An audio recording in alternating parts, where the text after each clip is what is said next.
आजकल Indian democracy में बहुत सारे उतार चढ़ाव देखने के लिए आ रहे हैं। उसी में से कुछ चीज़ें ऐसी भी हो रही हैं कि एक ख़ास समाज के लिए देश में हर तरफ नफ़रत का माहौल बनाया जा रहा है। इसकी एक मुख्तसर हिस्ट्री और तारीख़ मैं आपके सामने रखूँगा। इसकी शुरुआत हम यहाँ से करते हैं कि 17 सितंबर 2025 को नरेंद्र मोदी 75 साल के हो जाएंगे और उसके सिर्फ 10 दिन के बाद आरएसएस की उम्र जो है वो 100 साल हो जाएगी।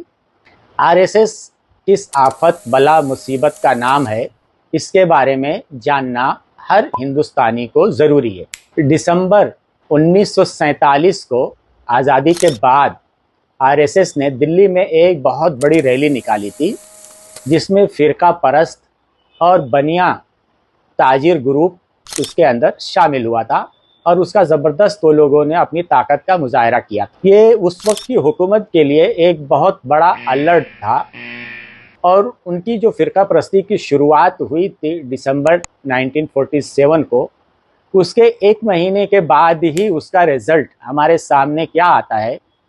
महात्मा गांधी का कत्ल कर दिया जाता है जनवरी में 1948 में। सिर्फ 3 दिन के बाद 2 फरवरी 1948 को ये फैसला किया जाता है कि आरएसएस के ऊपर बैन लगा देना चाहिए और आरएसएस के ऊपर बैन लगा दिया जाता है। और 3 फरवरी को उस वक्त जो आरएसएस के हेड थे गोलवालकर और उनके 20,000 साथियों को गिरफ्तार कर लिया जाता है। लेकिन सिर्फ 1.5 साल के बाद आरएसएस से कहा जाता है कि आपका जो दस्तूर है, आप अपना दस्तूर जमा करवा दीजिए सरकार के पास। आरएसएस अपना दस्तूर सरकार के पास में जमा करवा देता है। उसके बाद 11 जुलाई 1949 को आरएसएस के ऊपर से सरकार पाबंदी हटा लेती है, तकरीबन 1.5 साल के बाद। तो आरएसएस का जो मुख्य पेपर था ऑर्गेनाइज़र, उसके अंदर के.आर. मलकानी मजमून लिखते हैं कि आरएसएस को सियासत में कदम रखना चाहिए, अपने बचाव के लिए और अपनी बका के लिए सियासत में कदम रखना ज़रूरी है। के.आर. मलकानी ने यह मजमून ऑर्गेनाइज़र में लिखा और उस वक्त किसी ने उसकी मुखालफत नहीं की कि आरएसएस को सियासत में कदम रखना चाहिए, बल्कि उसने सपोर्ट किया। बलराज मधु आरएसएस के कारकुन थे, इनका ताल्लुक आर्या समाज से था। उन्होंने भी कहा कि आरएसएस को सियासी और मुआशी मसाइल के हल के लिए और ख़ुद अपनी बका और तहफ़्फ़ुज़ के लिए सियासत में कदम रखना चाहिए। इसका एक दिलचस्प मोड़ उस वक्त आता है जब अप्रैल 1950 को पंडित जवाहरलाल नेहरू के एक मिनिस्टर श्यामा प्रसाद मुखर्जी, जो कि हिंदू महासभा से ताल्लुक़ रखते थे, वो पंडित नेहरू की मिनिस्ट्री से इस्तीफ़ा दे देते हैं, ये कहते हुए कि नेहरू जी मुसलमानों की मुँह भराई करते हैं।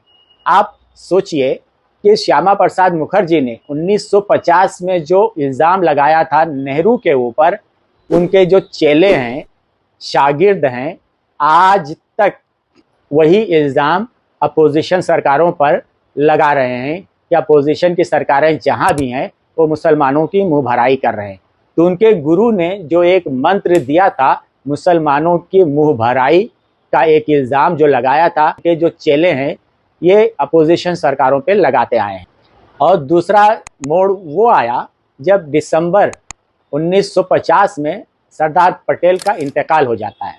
इंतकाल के बाद पी.डी. टंडन को कांग्रेस का अध्यक्ष बनाया जाता है, लेकिन नेहरू जी उसकी मुखालफत करते हैं और कहते हैं कि ये बहुत ही क़दामत परस्त हैं और इनको आरएसएस की पुष्टपनाही हासिल है, इसलिए पी.पी. टंडन से इस्तीफ़ा ले लिया जाता है। ये जो घटनाएं 1950 में घटी, उसके बाद आरएसएस ने ये फैसला किया कि अब हमको अपनी एक पॉलिटिकल विंग बनाना चाहिए और वहीं पे जनसंघ की बुनियाद रखी जाती है। जनसंघ का क़याम अमल में आता है और उसी जनसंघ से भाजपा का जन्म होता है। इनकी जो मुख्तसर सी तारीख़ देखते हैं और इनकी जो एक्टिविटी जो देखते हैं, इसको देखते हुए तारीख से आज मुस्लिम समाज को सबक लेने की सख्त ज़रूरत है।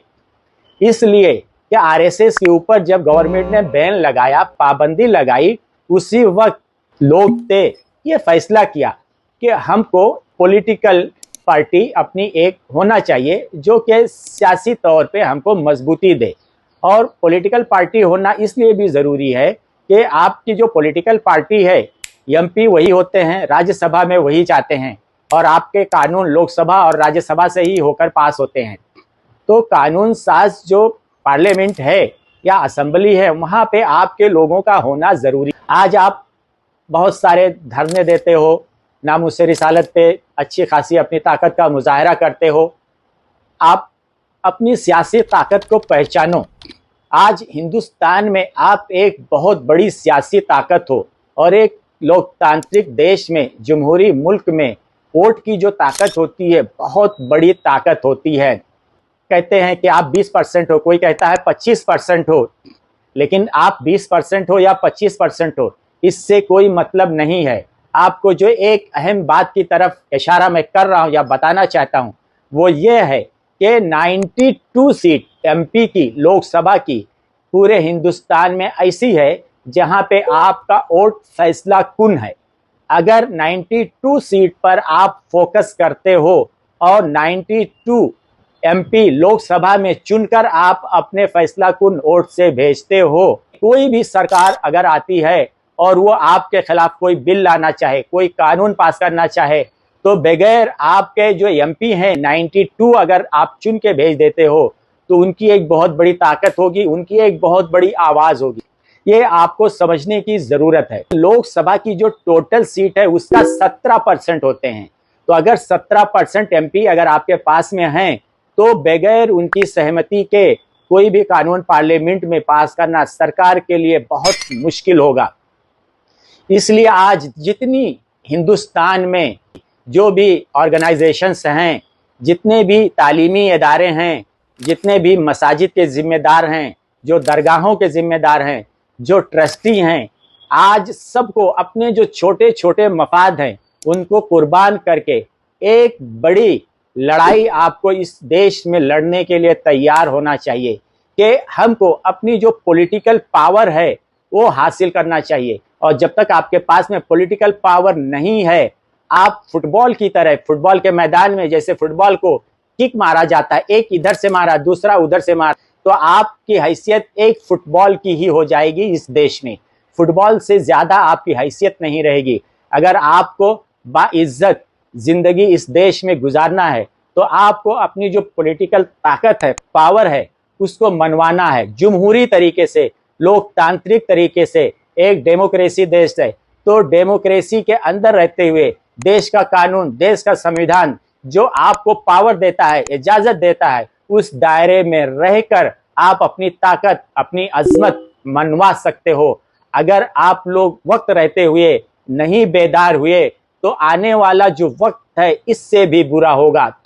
कोई भी आएगा, आपकी मस्जिद तोड़ेगा, दरगाह तोड़ेगा, ईदगाह तोड़ेगा, मस्जिद में घुसकर मारने की बात करेगा, आपके रसूल की शान में गुस्ताखी करेगा, और ये सब बेइज्जती, जलालत सुनते रहोगे, सहते रहोगे, कोई आपकी आवाज़ नहीं बनेगा। और ना ही आज की डेट में कोई पॉलिटिकल पार्टी आपके हक में आवाज़ उठाने के लिए तैयार है।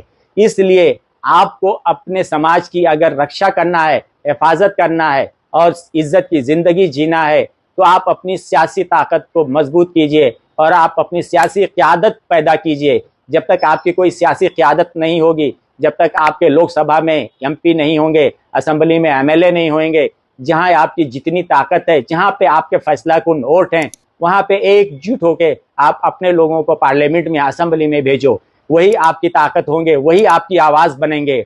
और अगर आप पॉलिटिकल पार्टियों का मोहरा बनते रहोगे, तो सिर्फ मोहरे की ही तरह वो आपको इस्तेमाल करेंगी और एक टिश्यू पेपर से ज़्यादा आपकी कोई हैसियत नहीं होगी। Use and throw.